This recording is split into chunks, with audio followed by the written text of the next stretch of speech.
Hallo, zukünftige Deutsche und Deutscherinnen. Wie geht's heute? Ich spreche auf Englisch. Last lesson, we covered German numbers. This lesson, we are learning about how to say what there is and what you can do in the city you live in. Okay. Doch zuerst eine kleine Zusammenfassung. But first, a little recap. Do your normal for Hans and Heidi's conversation, but this time there is an extra challenge. I'm not going to tell you which ones you can choose and which ones have a set answer. You have to figure that out by yourself. Pause the video and have a go at Hans and Heidi's conversation. Okay, so here is something you could have put. You had to put the warum, but the others were your choice. Correct yourself if necessary, and let's move on. But first, as usual, I'll read it out to you. Heidi. Hallo Hans, wie geht's? Hans. Mir geht's fantastisch. Heidi. Sehr gut. Warum? Hans. Weil ich im Lotto gewonnen habe. Heidi. Mein Gott, was ist deine Lieblingsnummer? Hans. Meine Lieblingsnummer ist 6. Heidi. Meine Lieblingsnummer ist 7. So, there, as you can see, Hans has won the lottery and he's quite happy about it, and she's asking him his favourite number, so hopefully she can win the lottery soon, I guess, and she's saying, my favourite is 7, though she'll probably go for 6 next time. So, let's move on. Oh dear, I've lost the verb endings again. Oh, it's you, Sir Conjugatius. Would you be so kind as to conjugate the verb sagen for me? Pause the video and conjugate this verb on a piece of paper or a book. Okay, here is what you should have got. The infinitive, which was already put, but I'll say it anyway, is to say sagen. Sagen. The first person singular, which is I say, is ich sage. Ich sage. The second person singular, which is you say, is du sagst. Du sagst. That's an ST, not just a T. The third person singular, which is he, she, or it says, is sie, es sagt. Sie, es sagt. He, she, it says. The first person plural is we say, and in German that is wir sagen.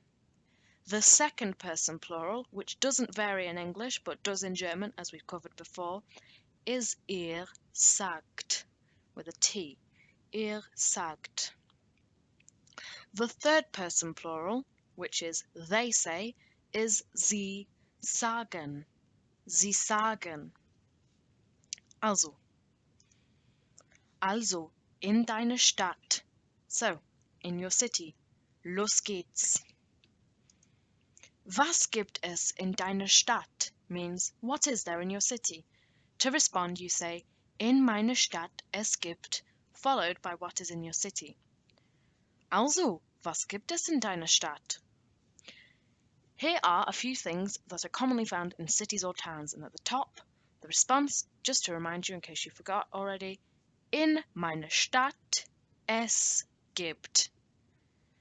Also, you will recognize some of these either because they're cognates, which means that they are very similar to the English, if not the exact same, or because the picture really gives it away.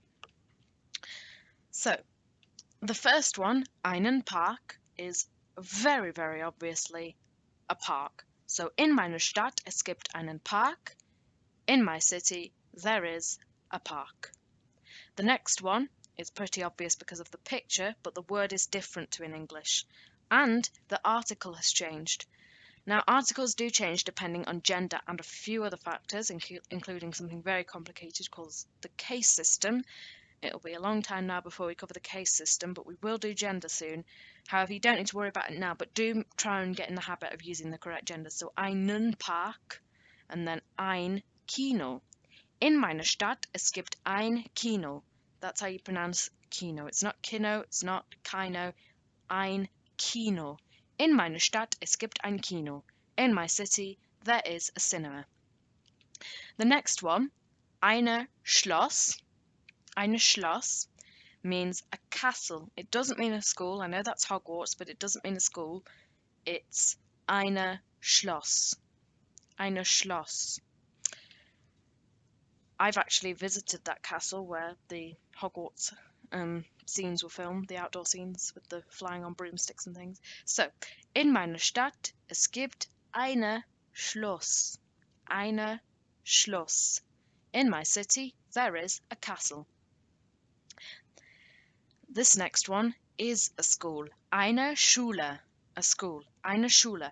And remember, in these two, eine Schloss and eine Schule, you have the SCH that we learnt in our phonetics lesson, which makes a sh, not a sch or a sk, but a sh. Eine Schloss. Eine Schule. Yeah? Also, the next one. Oh, but to make it into a sentence first. In meiner Stadt es gibt eine Schule. In my city there is a school. The next one. Ein Einkaufszentrum. That is a compound verb, and I think you may even have been given it as one of your longer verbs. However, don't worry. Einkaufs. With these long verbs, it's good to split it into two. So Einkaufs, which means shopping. Zentrum means centre. So it's really easy to remember. Ein Einkaufszentrum. Ein Einkaufszentrum. A shopping centre. Also, in meiner Stadt es gibt ein Einkaufszentrum. In my city there is a shopping centre. Now, up until now we've used the indefinite article. Einen, eine, ein. However, there are some other things to say. Because in most towns, you're going to have at least one thing that there's more than one of. Probably many more. So, in order to say there are some restaurants, you would say einige Restaurants. Einige Restaurants. So, in meiner Stadt es gibt einige Restaurants. In my city there are some restaurants. Notice how the es gibt stays the same. In English, we say there is for singular and there are for when there's multiple, when it's plural. However, in German, that does not change because this literally means, es gibt literally means it gives. Which is confusing, but just keep it in your head as there is, but make sure you know that it doesn't change to es geben einige Restaurants, it's es gibt.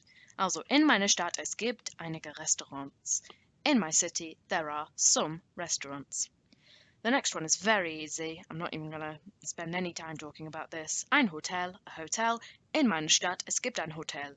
In my city, there is a hotel. The next one is another compound word, a bit shorter than Einkaufszentrum, but it's still a compound word. And it is einen Wohnbezirk. Einen Wohnbezirk. So, in meiner Stadt, es gibt einen Wohnbezirk. In my city, there is a residential area. A residential area. Okay.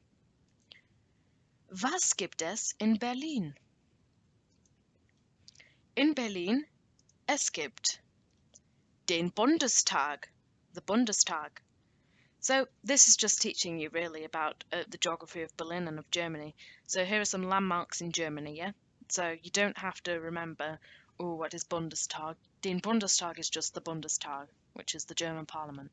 In Berlin es gibt den Fernsehturm. And den Fernsehturm is where it literally means the TV tower. It's kind of, sort of, you could say it's the center of TV in Germany. Anyway, we'll move on. In Berlin es gibt den Brandenburger Tor. In Berlin there is the Brandenburger Gate, which is that thing. In Berlin es gibt die Berliner Mauer. Now, you could talk about the history of the Berlin Wall for many, many, many hours. But in short, it was a wall which physically and ideologically separated the west and east of Germany. And it was built by socialists, and it was knocked down, I think, 31 years ago. So knocked down a long time ago, but it was a very horrible thing. Most Germans and people in the world will agree. In Berlin es gibt den Breitscheidplatz.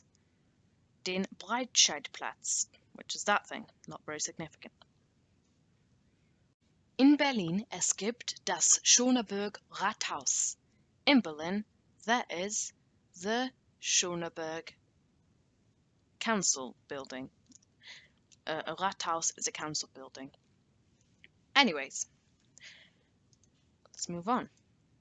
Was kann man in deiner Stadt machen?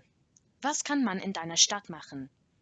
This means, what can one do in your city? So, but you would use it like you would say, what can you do in your city? And you would respond by saying, in meiner Stadt kann man. In my city, one can. Okay. In meiner Stadt kann man Fußball spielen. In my city, one can play football. In meiner Stadt kann man sich einen Film ansehen. In my city, one can watch a film. Ignore the sich. You do need to say it, but just ignore the sich for now. In meiner Stadt kann man in einem Restaurant essen. In my city, one can eat in a restaurant. In meiner Stadt kann man in einen Nachtclub gehen. In my city, one can go to a nightclub. If man ist alt. If you are old. Wenn du bist ein Kind, du kannst nicht in einen Nachtclub gehen. Anyway, in meiner Stadt kann man zur Schule gehen. In my city, one can go to school. Now, a lot of people would see that as a deal breaker. However, if you went to a place where you can't go to school, you'd soon find that it's quite a good thing being able to go to school. Anyway, in meiner Stadt kann man leicht Arbeit finden. In meiner Stadt kann man leicht Arbeit finden. In my city, one can easily find work. Leicht, easily. Arbeit, work. Finden, find.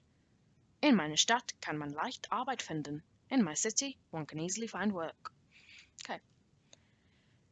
Verlängerung dieser Urteile. Just translate that for you. Extending these sentences. Here is a sentence using only vocab that we've learnt today, but it has been extended. So we've done two things, just to remind you. We've done Was gibt es in deiner Stadt? And we've done Was kann man in deiner Stadt machen? So, to put these together, to extend our sentences, Verlängerung dieser Urteile, an example would be, in meiner Stadt kann man sich einen Film ansehen, weil es ein Kino gibt. That makes complete and utter sense, and it means, in my city, one can watch a film because there is a cinema, and that's just with vocab we've learnt today. So extending sentences by mixing the vocab you've learnt and using it in combination, you will find that it really helps you to see that you are learning more than you think. Because before this slide, I bet most people didn't know that they now possess the ability to make a sentence as complex as that. But you can. So, here is our verb of the day. Now, I am very happy, and if you look down the list, you might be able to guess why. So I'll give you a few seconds to pause the video and try and find something which is special about this verb, which our other verbs have not had. So pause the video and have a go at that. Okay, I'm going to go through this, and then when we come to it, I will point out the thing which has made me quite happy with this verb. So it's something I have been saying all along that has not been true with any of our other verbs, but I've been saying all along it can be true, and in this verb it is true. So the infinitive, to be able, or to can, but that doesn't really make sense, so I've put to be able, is können. Können. The first person singular, meaning I can, is ich kann. The second person singular, meaning you can, is du kannst. The third person singular, meaning he, she, it can, is sie, es kann. The first person plural, which means we can, is wir können, the same as the infinitive. Now the second person plural, which doesn't change in English, is ihr könnt. Now this is the thing I was referring to. In all of our other verbs, sagen, wohnen, heißen, all of them, the second person plural was the same as the third person singular. But in können, you can't say ihr kann, that's incorrect. Ihr, the second person plural, now has its own little form to call its own, which has made me very happy, but that's what I was trying to see if you could spot. Anyway, the third person plural, meaning they can, is sie können.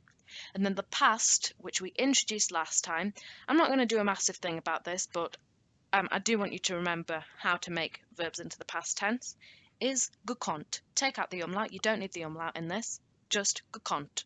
Gekonnt. Ich habe gekonnt. I have been able or I was able. So, one more time. Infinitive, to be able, is können.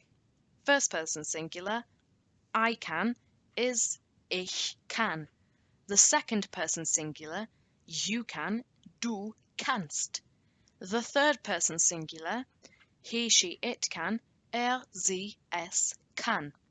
The first person plural, we can, is wir können. The second person plural, you plural, can. Remember, this doesn't change in English.